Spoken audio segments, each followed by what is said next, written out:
What is up, Sideways fam? We are back. This is week 2 of our vlog process for our channel coming back on. So this week's gonna be pretty cool. We're gonna be working on Eddie's car, getting his car basically situated to go on the dyno by the end of the week. We got the 2JZ GTE non-Vvti for the twin turbo 6-speed car, UK car we talked about in the last video. If you haven't seen it, go ahead and watch it. It's there.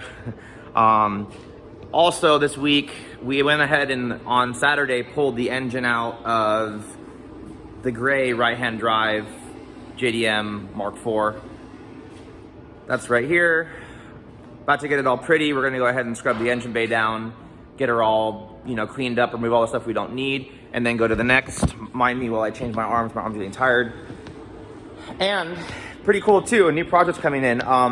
This engine was actually one of our really close friends that we sold a turbo kit and a bunch of other parts to a long time ago. His name was Corey. And it's really cool because, another one of our buddies from the Sideways fam from years ago basically sold the engine to a customer that's now going to be doing a 2JZ GTE Vvti swap in a Starion.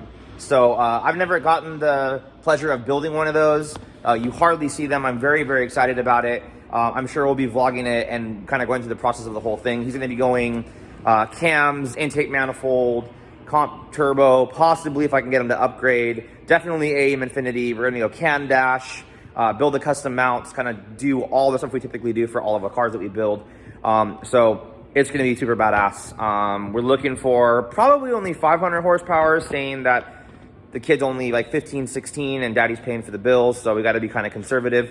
But on a good note, one Supra's out. Drew's car ended up making about 711 horsepower. He's ecstatic, very, very, very happy. Eddie has been vlogging his whole thing for his channel. I will link the link to his channel in the description of my video that we're shooting right now.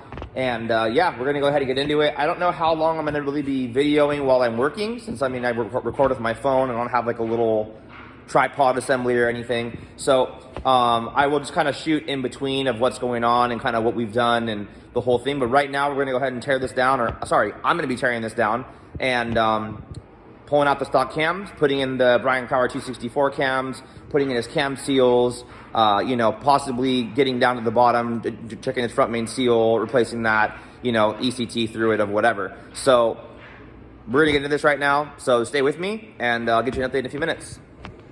So cams are out. Woo. Some quick time, a few minutes later. Good stuff. So anyways, the BC cams are right here, already ready to go. I already pulled them out of the box. Part numbers here if you want to know, bc264. This is for a 2JZ GTE non-Vvti 264 cam. So I'm gonna go ahead and get them seated, lube them up and torque them down, and let's go. So we're all in. We're all torqued down. We're gonna go ahead and sand the valve covers, paint the valve covers real quick with some spray paint, get it all put back together, and yeah, man, cam's installed. Engine's all back together, valve covers are painted. Just some quick spray paint job just to make it look a little bit better. I'm probably gonna go ahead and paint this top cover for him too, red to match the car. I like to do little odds and ends, little knick-knack stuff to make the stuff look a little bit more flashy at the end. Just so that I can have that pop, you know what I mean? So right now what I'm gonna do before I leave, because it's only gonna take me about maybe 30 minutes before I'm gonna clean up, is I'm gonna go ahead and lop these off right here on the water neck and get rid of both of these nipples so that when the turbo gets mounted here, you'll be able to kind of see nothing and just like a nice open space with no water lines kind of exposed. And then all the other water lines, I'm gonna go ahead and weld them off right now. I'm gonna finish putting the clutch on this thing. I'm gonna actually leave the clutch in the transmission because it's a pull type clutch. So one of the tricks for the RM54s and the v160s are you actually just disassemble the pressure plate and slide the disc down the spline to the transmission so you can actually use it as like a pilot bearing or a clutch alignment tool. And then you'll just pull the engine up and out, or if you're pulling the engine, or if you were just gonna be doing a clutch, you would actually just leave the flywheel attached to the engine and leave the pressure plate and the disc forward on the splines, and you can actually drop the transmission straight down, similar to an automatic transmission. But yeah, just little tip and trick that I learned over the years. There's actually an inspection hole that you wouldn't really think about, but you actually go down the slave cylinder hole with a long extension and a 12mm socket. And I mean, I'll probably show you guys me torquing it down and getting it back together once it's in the car, so I can explain later. But yeah, for now, that's what's gonna happen today. I'm gonna get this engine in this car right here. And then I'm gonna try to start working on this one. Maybe we'll get the engine in this one today. If not, we're gonna go ahead and get this sc300, this green one that's been here for a few weeks, out of here. Because if you can't see outside, there's another two sc300s that are here right now, both getting standalones, both going on Infinity, both non-Vvti 1JZs. So it's full house again, more than it already was. And we got the starter on getting dropped off on Saturday. So quick little update, let's get it. Well, she is in. Look at that. Looks freaking beautiful.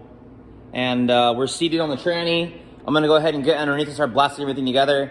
But I mean, that is a beautiful sight. Look at that thing. Woo! So just wanted to show this. So what you would do in any R series, or I guess V series, there's gonna be this little fork right here, or like little, I guess, hook that the fork actually clips into like this. You push it straight in and it actually hooks the release bearing that you can see in there. Got a big old light, but you can kind of see it. So what I have to do right now is I have to rotate the engine with the crank, you know, with a ratchet and a 22mm 7/8 or whatever you're gonna use. And you're gonna spin it, and you gotta line up these dowel pins on the pressure plate. So what I'm gonna do right now is I'm gonna spin the engine all the way around, make sure everything's on, and then I'm gonna go through this inspection hole right here to each individual bolt and torque it down. Then I'll go ahead and put the fork in, I'll put the slave in, and then we're done. So makes it really, really easy to get the engine in and out and to work on it. So just a little tip and trick I'm gonna give you guys. So I just finished shooting the red for his top cover. I used a Toyota Super Red. I don't know if you can see it, but reduced it up, mixed it up, and I already shot it right here. So that's gonna cure for a few minutes, and I'm shooting through my Anisawada. I absolutely love this paint gun. And I'm gonna go ahead and throw a little bit of red flake over it just to be kind of cool. This is the same one that I use for my engine. Super freaking cool red. Let me see if I can pop the top of one hand. But you can see that metal flake. So I'm gonna go ahead and shoot it, and then we'll get some afters. I didn't really shoot any before, so there you go.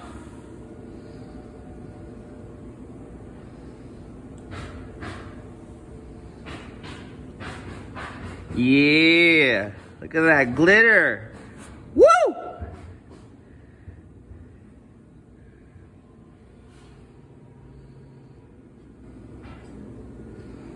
Just came out flawless, dude.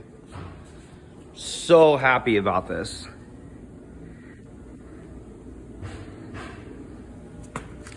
Kind of hard to get it because it's microflake. Damn, it's gonna look badass. So just finished mocking up the intake manifold, getting all the sensors on the bottom all done. And it's fitting all pretty good. Went ahead and already got the intercooler temporarily mounted for now, just to kind of get the piping all situated and everything. So we're gonna work on that later on tonight. Got Caden taking off the engine mounts over here, and the 2JZ GT Vvti that we're putting in this car right here. We're working on this right now. We're gonna separate the transmission because right now this is a Mark III shifter. The housing on this one is actually way too short. The Mark IV one will sit about here. So we got to pull the whole transmission apart, break the center housing, change the input linkage inside of the trans that'll shift the gears, the housing, the internal rod, and then reseal the transmission in the back. This is going to go forward-facing manifold now. Originally it was going to say stock, but customer last minute after seeing Drew's video wants to go ahead and go forward-facing. So we're going to put the Kings one on it. Already has a comp turbo. We already changed out the super ghetto Chinese wastegate it's got here, this fake turbo smart crap, to an actual hypergate. with a 14-pound spring inside of it. And that's about it for now. So keep you guys updated.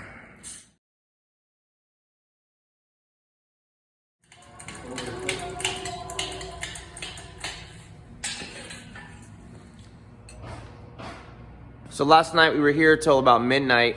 I got a bunch of work done. Yesterday was a very successful day. We got both engines in both of the Mk4 Supras. So Emax's car already has a 2JZ GTE Vvti in it. Looking really good. Engine bay's all nice and clean. Transmission's already in. So we're already halfway there from converting to automatic to manual. And Eddie's car looks phenomenal. So check this out. That cover that I sprayed is already on. Valve covers, everything's all nice and dry. Intake manifold's all nice and mocked up. And we are in.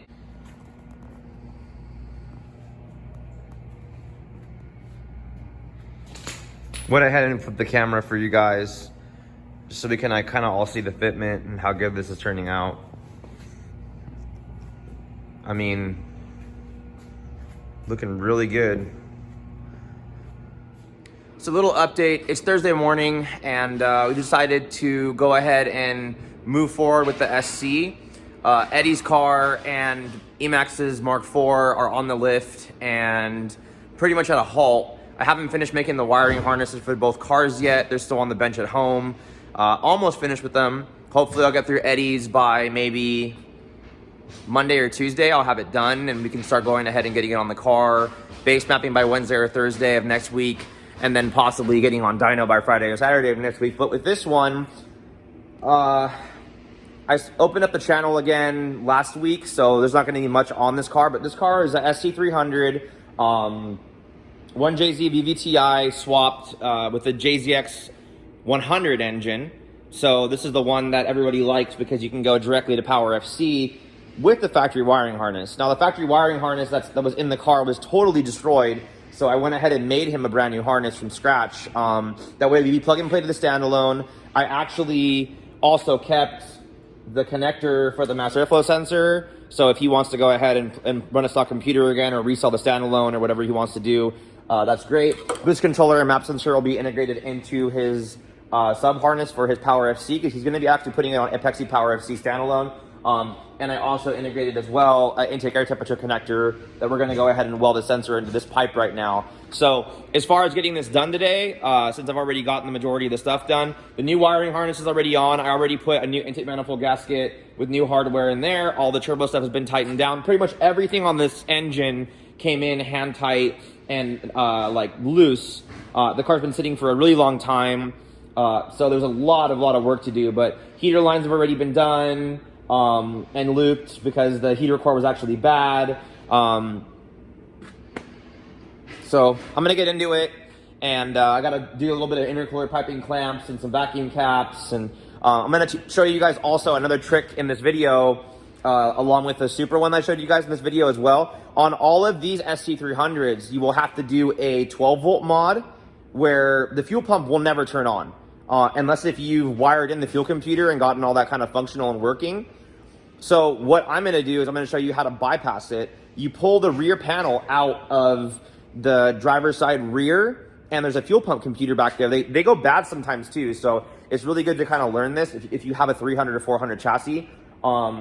So once I'm ready with the wiring, I get the radiator back in, I get the coolant in it, make sure it's got oil in it. I've got to make sure and check the timing as well because most customers do the seals themselves and go ahead and do a lot of the other stuff themselves. And you know, I really don't know how good they are at working on cars or just their knowledge of timing with Vvti because it is a little tricky. So I'm gonna go ahead and check everything, make sure everything's on point, get everything capped off, and then I'll go over 12-volt mod, and then we're gonna go ahead and get it started today. So that's gonna be just a great step in the right direction. I'm hoping that by this weekend, Friday or Saturday, when I'll be uploading the video to YouTube, that the car can drive home because it'll make them really, really happy. The car's been sitting for a really long time, really excited about it, so.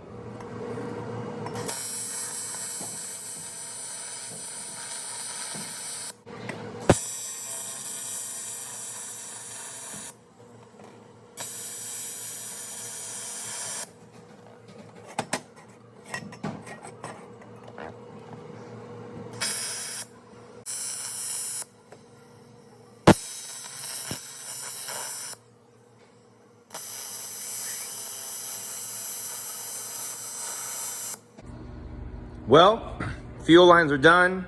Intercooler piping on the cold side is finished. Got the power steering reservoir already installed. All the AN fittings done. And it came out super awesome. Very, very excited about how it looks.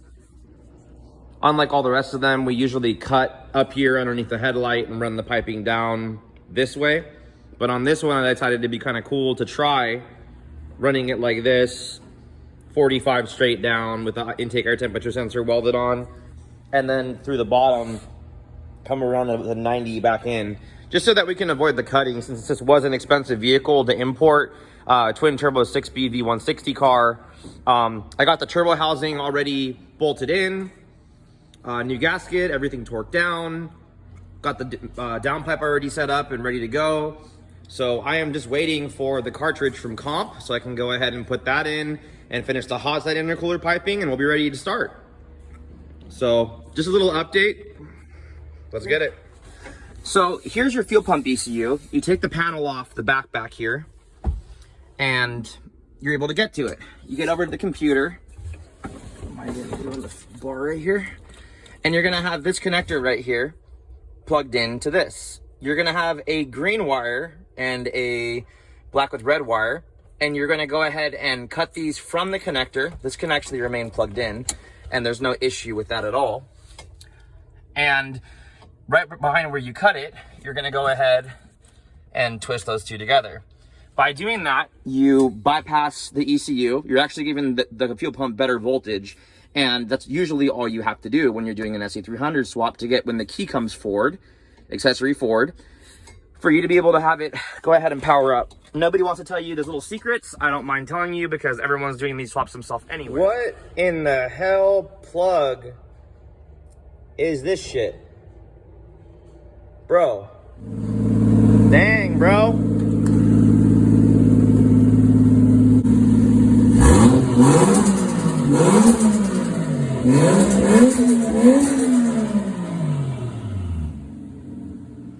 So it's Friday afternoon. It's pouring rain outside, but the sc300 is done. Starts up, wired up, put a little clip in there of me starting it up and showing the customer that it runs, and he was super ecstatic to message me and let me know that they're super happy that it got done. Unfortunately, the car will not be driving home. The customer went ahead and installed the transmission improperly, and for some reason the stack height on the clutch is wrong, so the clutch never disengages. It just stays engaged and sounds kind of funky. I'm not really sure what's going on. So typically, I don't like for the cars to get built here or get brought in here and then not leave running and driving, but based on the customer's budget, we can only do what we can do. So this is just gonna stay here and be done. They're gonna come tonight and pick it up. That way we can have some space for the Starion this weekend, and then also for the other sc300s that are outside waiting to come in and everything else too. So all in all, this week wasn't as exciting as I would have liked it to be, but hey, we're almost done with this. Next week, we will have the turbo from Comp. We will go ahead and have the harness finished up. I'm gonna get through it this weekend, and this car will be going on dyno. So very exciting week, super excited about it. Stay with us, stay up with the channel, because I'm gonna be posting these, like I said, every single week, just to make sure and keep everybody updated of what we're doing, and just to kind of show about all the Supras and kind of how we build them and what we're doing with them. So thanks for watching.